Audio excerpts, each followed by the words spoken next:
In this video, I'm going to show you how to get your Facebook Marketplace back on your Facebook homepage. So let's go to Facebook. As you see, my Facebook Marketplace is not here. So what you want to do, a really quick fix is it may be hidden in your tabs bar. So go to the three lines at the top left-hand corner. What you want to do is go down to Settings and Privacy and hit the arrow button right there and go to Settings. From here, what you want to do is go under Preferences and go under the tab bar. Go ahead and choose Customize the bar.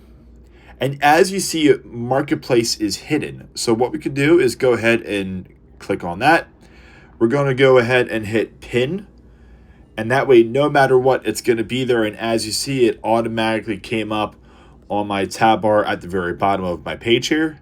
But that's it. It's super simple and super easy to make sure that you have the appropriate options on your tab bar.